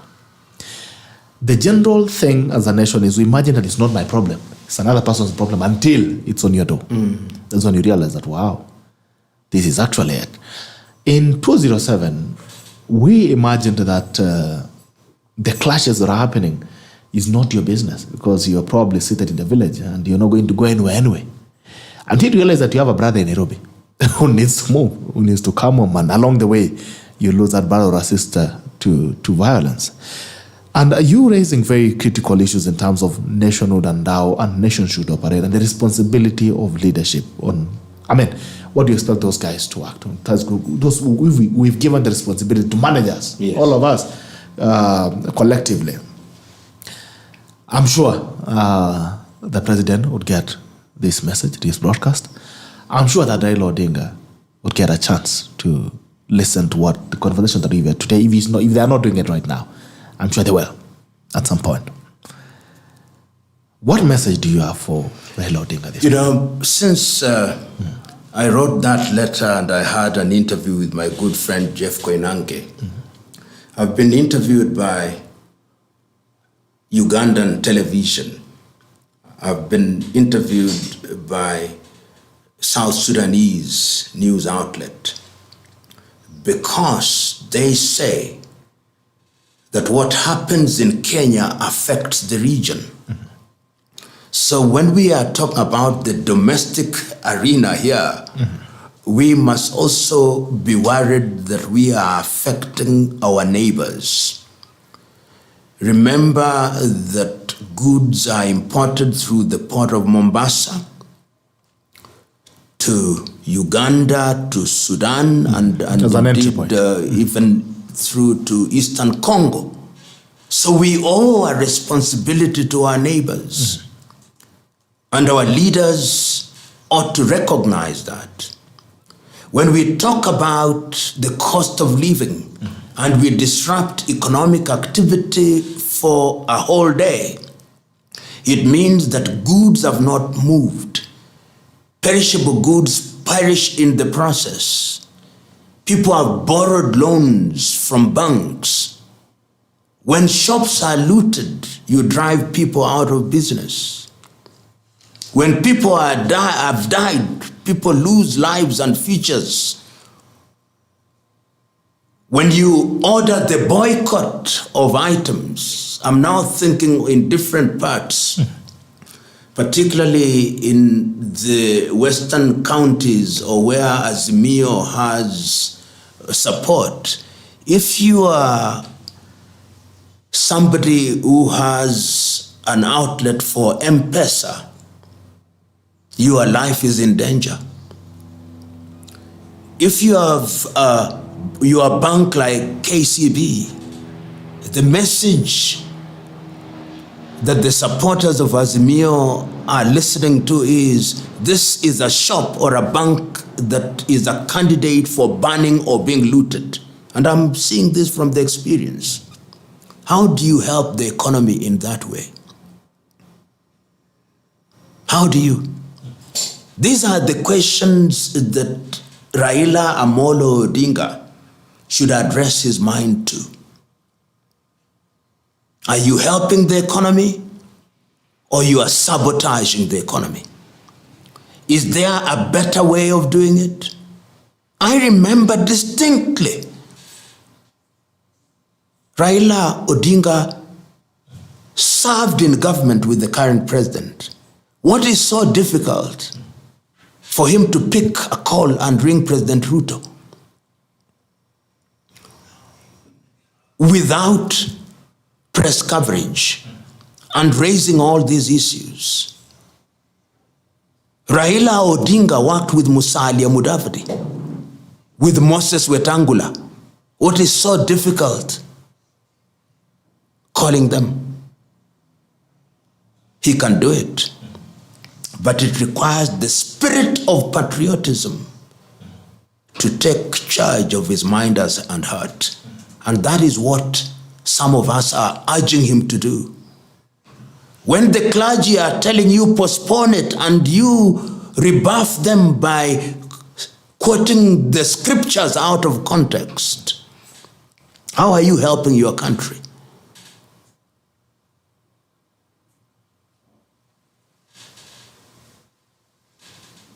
When you say that demonstrations were so successful, yet people died and people lost properties, and you are now saying we are going to demonstrate twice a week, are you worried that if I was a tourist sitting in Germany with the newspaper images, I would cancel my booking in Mombasa or in Naivasha? And will Kenya lose its revenue?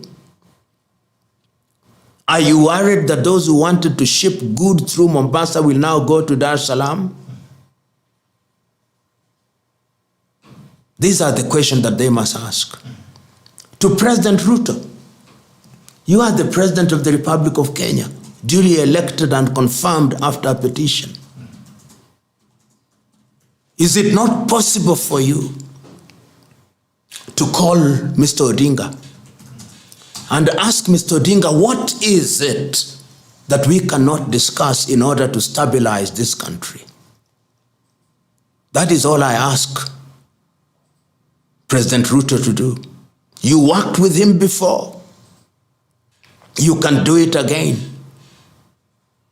And in the intervening period, both of them restrain your foot soldiers. Tell them not to add oil to the fire. Let them measure the words that they speak. Let them speak the words of unity and the words that build. Let them speak with the firmness that opens eyes, not with the arrogance that inflames anger. This country is ours. But if we continue misbehaving, thinking that Kenya is immune from chaos, we will be surprised. This country can disappear. And when it does, history will remember you as the destroyers of Kenya. From generation to generation. Save us the pain. Let them not imagine that in our silence, they love Kenya more than we do. We love Kenya, even in our silence. They have the honor and privilege of occupying positions. It is an honor and is a privilege which must never be abused. That is all we ask. There are so many voices. It is in the book of Proverbs that is written that a rebellious nation has many discordant voices. Let us not be such a nation where we are rebellious and we are rebelling without a clear cause. Let not the pursuit of temporal power be something that consumes our energies. In my estimation, some of the greatest leaders who ever lived never sought public office. Mohandas Karamchand Gandhi, otherwise known as the Mahatma, was not a president of any country. He was not a prime minister of any country. He was a moral leader. Martin Luther King Jr. never was the president of any country, governor of any country. He was a moral leader, and the world remembers them as some of the greatest leaders who ever lived. Why can't we borrow that spirit? Leadership without occupation of office is, in my view, the greatest form of leadership. That is Prof's message to Raila Odinga and President William Ruto. Now, these are only two individuals. And what is interesting about this country is that we are a population of almost 50 million plus, maybe, because that is according to the last census. So, of course, there are children who have been born, and we are now more. In an excess of 50 million people, 50 million citizens, our lives, our safety, every part of our lives revolves around most of the time, two people. Just oscillating If it's not this person, it's this person. If it's not, it's this other person. Over 50 million citizens of a country, their lives depend on these two people, and they often listen, follow these people. And without the 50 plus million people who follow these people, these two people will be very useless. Can you imagine if they woke up in the morning, they call for demos and nobody goes? Or if they call for rallies and nobody goes to those places? These people will be rendered very obsolete in the society. What is your message to the 50 plus Kenyans who give these people capital? You know, it is individuals who destroy countries. Hitler, Mussolini,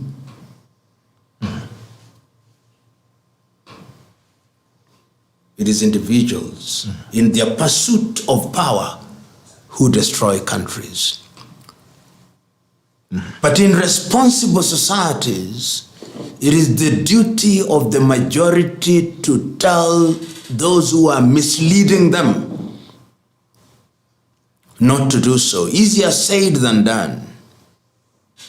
But the time is now when Kenyans of goodwill must ask, to what end? As I said in that letter that I wrote, let us ensure that we paddle the water whilst it's ankle deep. Because if it gets to our neck, we'll not be able to survive. So fellow Kenyans, these people that you follow, even when they are leading you to the ditch, do not pay your bills. They do not many times care about you. They simply are talking about things that will endear you to them, that they may achieve their personal goals. Examine them. Ask whether they mean well for you or they are simply using you. That is all I can ask. That is what all Kenyans of goodwill can ask. But if we have made a decision to walk into the fire with them, into the lake of fire with them, then we will all burn, and the country will burn, and generations will come, and it will not be easy to put the country together again. The time is now to save our country. Before you walk out to demonstrate, ask yourself, for what? To what end? For what results? That is all I ask.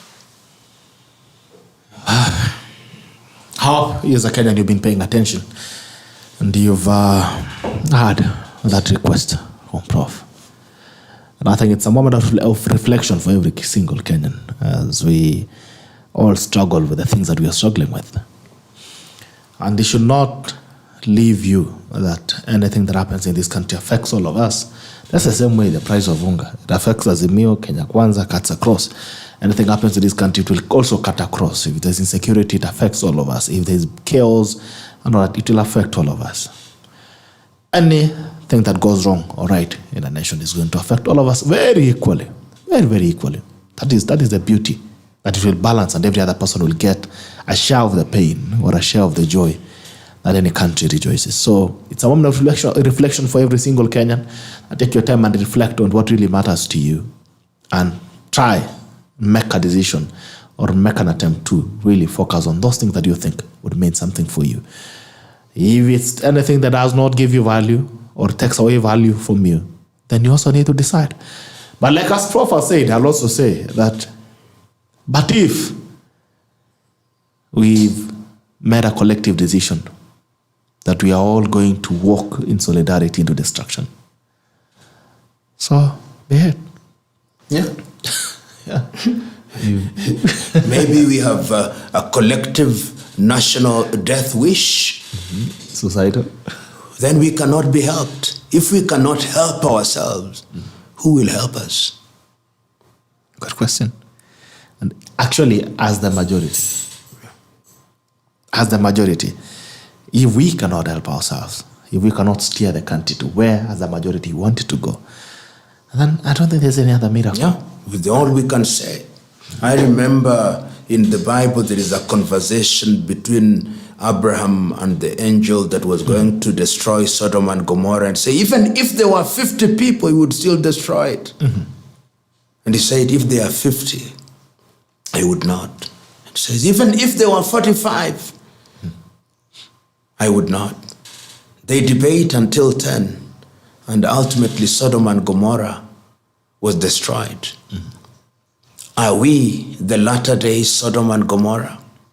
Are there not 50 Kenyans for whose sake we can escape destruction?